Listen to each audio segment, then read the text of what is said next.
¿Qué tal están? Imaginen a un joven gallego de apenas 15 años entrando en un monasterio de Pontevedra rodeado de libros, mapas y pupitres desde la cuna, sin sospechar que 75 años después seguiría dando clase con casi 100 años de edad y que su pensamiento habría cruzado el Atlántico para formar a generaciones enteras en España e Iberoamérica. Ese hombre es Alfonso López Quintás y su pregunta de fondo, la que atraviesa cada una de sus más de 50 obras, es tan sencilla de formular como difícil de vivir. ¿Qué significa realmente encontrarse con otro? No conocerlo, no usarlo, no observarlo desde fuera como quien mira un objeto, sino encontrarse con él, dejar que ambos se transformen en el vínculo que los une. Esa pregunta, nacida en la Alemania de posguerra, junto a Romano Guardini, es la llave que abre toda su filosofía y toda su teología. Hoy vamos a recorrerla más bien despacio. Una vida entregada a la pregunta por el sentido. Alfonso López Quintás nació el 21 de abril de 1928 en Santiago de Franza, una parroquia de Mugardos bañada por la ría del Ferrol, en la provincia de A Coruña. Era hijo de una familia numerosa de maestros de enseñanza primaria, de modo que es evidente que su primer paisaje vital, como él mismo también ha recordado, estuvo hecho de mapas, esferas armilares, pupitres y estanterías repletas de libros. Esa vocación pedagógica heredada de sus padres marcaría toda su trayectoria. Podemos decir que, en el caso de López Quintás, su desarrollo intelectual fue realmente extraordinario. En 1943, con solo 15 años, ingresó en la Orden de la Merced e inició sus estudios filosóficos y teológicos en el monasterio de Poio, en Pontevedra, donde tuvo como profesor a Vicente Muñoz Delgado. Fue ordenado sacerdote mercedario en 1951 y ese mismo impulso lo llevó a la Universidad de Salamanca, donde cursó Filología Hispánica y Rusa y Filosofía, licenciándose en Filosofía en 1956 en la Universidad de Madrid. Pero el momento decisivo de su formación llegó entre 1957 y 1960, cuando su orden religiosa lo envió a Múnich para ampliar estudios. Allí coincidió con tres maestros que marcarían para siempre su pensamiento: Alois Tempf, Ernesto Grassi y sobre todo Romano Guardini, el gran filósofo y teólogo católico italo-alemán, cuya huella es reconocible en cada página que López Quintás escribiría después. Completó además estancias de estudio en Colonia, Roma y Viena, un itinerario centroeuropeo que lo puso en contacto directo con las corrientes existencialistas y dialógicas que dominaban el pensamiento continental de la mitad del siglo XX. En 1962, gracias a una beca de la Fundación Juan March, se le permitió investigar en varios países europeos. Se doctoró en filosofía con una tesis que ya anunciaba el núcleo de todo su sistema, el análisis categorial del ente superobjetivo y la crítica del objetivismo. Ya entonces, con 34 años, López Quintás había identificado el adversario intelectual que combatiría durante el resto de su vida: la reducción de toda realidad a objeto manipulable, a cosa medible, pesable y utilizable. Frente a ese objetivismo empobrecedor, defendería la existencia de una esfera de realidades que no se dejan atrapar como objetos: el amor, la amistad, la belleza, la verdad, la propia persona, y que solo se revelan cuando entramos en relación creativa con ellas. Su carrera docente fue extensa y variada. Comenzó como profesor auxiliar de Metafísica y de Estética en la Universidad de Madrid y desde 1966 fue profesor adjunto de la misma disciplina. En 1968 se incorporó como profesor ordinario a la Universidad Pontificia de Comillas. En 1972, en un episodio que el filósofo Fernando Savater describió con ironía como el de convertirse en mercedario, aceptó una plaza en la Universidad Autónoma de Madrid, vacante tras la expulsión de varios profesores no numerarios que reivindicaban estabilidad laboral. Finalmente, en 1984, alcanzó la cátedra de Estética en la Universidad Complutense de Madrid, sucediendo en la plaza al también filósofo católico José María Sánchez de Muniain. Hoy es catedrático emérito de dicha universidad. Paralelamente a su labor académica, López Quintás desarrolló una intensa actividad institucional. Fue miembro fundador en 1970 del Seminario Xavier Zubiri de Madrid y participó en 1982 en la constitución del Centro Español de Fenomenología. En 1983 formó parte del Comité Ejecutivo de la Federación Internacional de Sociedades de Filosofía. Y en 1984 fue elegido miembro de número de la Real Academia de Ciencias Morales y Políticas de Madrid, ante la que leyó su discurso de ingreso en 1986. Pertenece también a la Academia Internacional del Art de Suiza y a la International Society for Philosophy. En el terreno propiamente eclesial y social fue en 1965 el primer presidente de ayuda a la Iglesia necesitada en España, obra pontificia que presidió hasta 2003 y ha sido vicepostulador de causas de beatificación, entre ellas las de la niña Pelina Cima de Villa. Con casi 100 años de edad, López Quintás sigue siendo una figura viva del pensamiento español. En diciembre de 2023 recibió el homenaje a la antigüedad académica del Instituto de España por ser el académico decano de todas las reales academias, un reconocimiento que antes recibieron nombres como Ramón Menéndez Pidal, Azorín o Julián Marías. Y en 2023 la Fundación López Quintás y la Universidad Francisco de Vitoria crearon el Instituto López Quintás para estudiar, divulgar y proyectar su obra hacia el futuro. Pocas veces un pensador ha visto en vida institucionalizarse su propio legado. El núcleo filosófico de López Quintás, diríamos que está contra el objetivismo, a favor del encuentro. Para entender la filosofía de López Quintás hay que partir de un diagnóstico. Nuestra cultura, sostiene, ha quedado atrapada en lo que él llama objetivismo, la tendencia a tratar toda la realidad, incluidas las personas, como si fuera un conjunto de objetos que están ahí, disponibles para ser observados, medidos y usados desde fuera. Esta actitud útil y hasta necesaria en el ámbito de la técnica y la tecnología y de las ciencias experimentales se convierte en una catástrofe antropológica cuando se traslada al terreno de las relaciones humanas, cuando tratamos al otro como un objeto, un medio para nuestros fines, un dato, una cosa que se posee o se consume. Destruimos precisamente aquello que hace posible el amor, la amistad o la creación artística. Frente a esta reducción, López Quintás propone distinguir entre distintos ámbitos de realidad. No es lo mismo relacionarse con un martillo que con un amigo, ni es lo mismo relacionarse con una piedra que con una obra de arte o con Dios. Cada tipo de realidad exige un modo de acercamiento distinto, un campo de juego diferente, y confundir esos ámbitos, tratar a las personas como se trata una herramienta, es la raíz última de buena parte de la infelicidad humana y de la crisis de valores contemporánea. Esta teoría de los ámbitos es, junto con la del encuentro, la aportación técnica y filosófica más original de su sistema filosófico.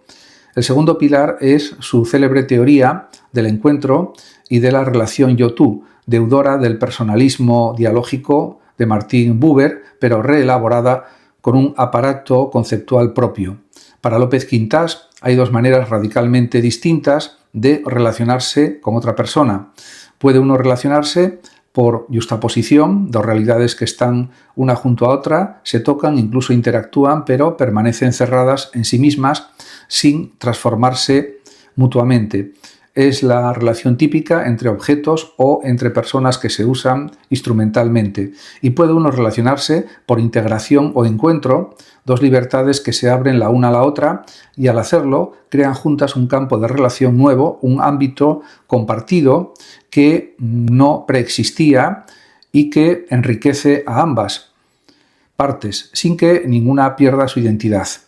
El amor auténtico, por ejemplo, la amistad profunda, la verdadera creación artística y, en última instancia, la experiencia religiosa son para él formas de encuentro en este sentido fuerte. De aquí nace su célebre pensamiento relacional, una propuesta metodológica que él presenta como superación tanto del racionalismo objetivista como de cierto irracionalismo existencialista que se limitaba a describir la angustia sin ofrecer una salida constructiva. López Quintás quiso tender un puente, tomó de los pensadores existencialistas o existenciales, Karl Jasper, Gabriel Marcel y otros, la intuición de que existen realidades inobjetivas, que no se dejan atrapar como objetos, y tomó del pensamiento dialógico la idea de que el yo solo se constituye plenamente como tal en relación creativa con un tú. Pero a diferencia de muchos de estos autores, insistió en que esa relación puede y debe ser estudiada con rigor metódico, con un instrumental conceptual preciso. De ahí nace su célebre triángulo hermenéutico, la propuesta de analizar toda experiencia humana significativa atendiendo simultáneamente a tres vértices inseparables: el sujeto que vive la experiencia, la realidad con la que se relaciona y el campo de posibilidades que esa relación genera entre ambos. Solo integrando estos tres factores, sostiene, evitamos las dos tentaciones opuestas: reducir la experiencia a simple dato objetivo o disolverla en pura subjetividad inefable.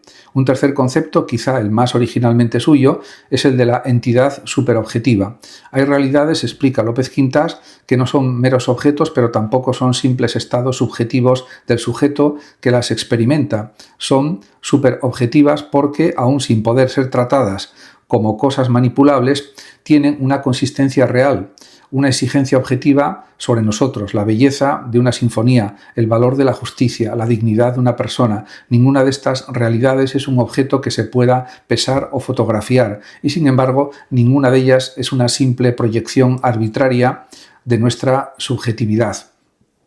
Esta categoría, ya presente en su tesis doctoral de 1962, es la bisagra que le permite construir después toda su teoría de los valores. En este sentido, en cuanto a la teología, destaca los valores, la creatividad y la trascendencia. López Quintás no separa su filosofía de su fe. Como sacerdote mercedario, entiende su tarea intelectual como un servicio a la formación integral de la persona. Y esa formación integral incluye para él la dimensión religiosa como culminación natural, no como añadido postizo de la experiencia del encuentro.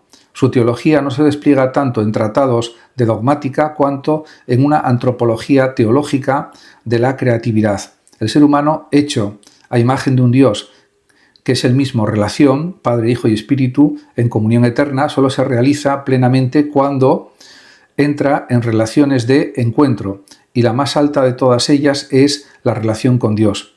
En esta clave hay que leer su insistencia en los valores éticos. Para López Quintás, los valores no son entidades abstractas flotando en un cielo platónico, ni tampoco simples preferencias subjetivas relativas a cada cultura o individuo. Son posibilidades de perfección que se nos ofrecen y que exigen de nosotros una respuesta libre. Descubrir un valor, la verdad, la justicia, la belleza, el amor, etc., es entrar en una relación de encuentro con una realidad superobjetiva que nos interpela y nos invita a crecer. De ahí que hable de inteligencia creativa. La inteligencia auténtica no es la que acumula datos, sino la que sabe descubrir valores y vincularse creativamente con ellos, construyendo de esta forma o desde ahí una personalidad moralmente sólida. Su teología, coherente con su condición mercedaria, una orden fundada históricamente para la redención de cautivos, tiene también una dimensión profundamente pastoral y social. Su liderazgo durante casi 4 décadas de ayuda a la Iglesia necesitada en España no fue una actividad ajena a su pensamiento, sino su prolongación práctica. Si la persona se realiza en el encuentro con el otro, la caridad organizada hacia los cristianos perseguidos y necesitados es una forma concreta de ese encuentro llevado a la escala institucional. Del mismo modo, su labor como vicepostulador en procesos de beatificación, como el de la niña madrileña Pilina Cimadevilla, revela su convicción de que la santidad cotidiana vivida por personas sencillas es un testimonio privilegiado de esa vida de encuentro con Dios que su filosofía busca describir conceptualmente. Conviene subrayar que en su teología, como en su filosofía, López Quintás rehúye el fideísmo y el fundamentalismo. Su propuesta es siempre la de un diálogo riguroso entre fe y razón, en la línea de la tradición católica que él mismo hereda de Guardini. No pide al lector un salto ciego, sino que construye escalón a escalón un itinerario racional, el de los ámbitos, el encuentro, la superobjetividad, los valores, que desemboca de manera coherente, aunque no forzada, en la apertura religiosa. Su teología, podríamos decir, es una teología del encuentro antes que una teología de la doctrina, sin por ello renunciar al rigor doctrinal católico. Las obras que vertebran su pensamiento son numerosas. La producción de López Quintás supera las 40 obras propiamente filosóficas y teológicas, a las que hay que sumar numerosos artículos, prólogos y traducciones. Conviene detenerse en algunos hitos. Por ejemplo, Metodología de lo suprasensible de 1963 es una de sus primeras obras mayores y en ella ya despliega el aparato conceptual que le ocuparía toda la vida, cómo acceder metódicamente a realidades que no son sensibles ni tampoco meramente abstractas. Romano Guardini y la dialéctica de lo viviente de 1966 es a la vez homenaje y sistematización. López Quintás es uno de los mayores divulgadores del pensamiento de Guardini en lengua española, de quien tradujo y prologó varias obras, y este libro expone con claridad la deuda estructural de su propio sistema con el pensador ítalo-germano, en particular con su método de los opuestos polares y su comprensión de la persona como ser esencialmente relacional. En su libro Diagnosis del hombre actual, de 1966, traslada ese aparato conceptual al análisis de la crisis cultural de su tiempo, anticipando ya la crítica al objetivismo tecnocrático que desarrollaría después con mayor sistematicidad. En su libro Estética de la creatividad, cuya tercera edición en Rialp es de 1998, es probablemente su obra más influyente en el terreno específicamente estético. Analiza el arte, la música, la literatura, la arquitectura como paradigma privilegiado de la relación de encuentro, mostrando que la experiencia estética auténtica no es contemplación pasiva de un objeto bello, sino participación creativa en un campo de juego que el artista abre y que el espectador debe saber vivir y habitar. En el conocimiento de los valores desarrolla en detalle su teoría axiológica, mientras que en su libro El amor humano aplica todo el aparato conceptual del encuentro y los ámbitos de realidad a la relación amorosa y matrimonial con una intención marcadamente formativa dirigida a jóvenes y educadores. Muchas gracias a todos por su atención y hasta mi próximo vídeo. El que lo desee puede compartir este vídeo, darle like o suscribirse a mi canal de YouTube. Hasta siempre.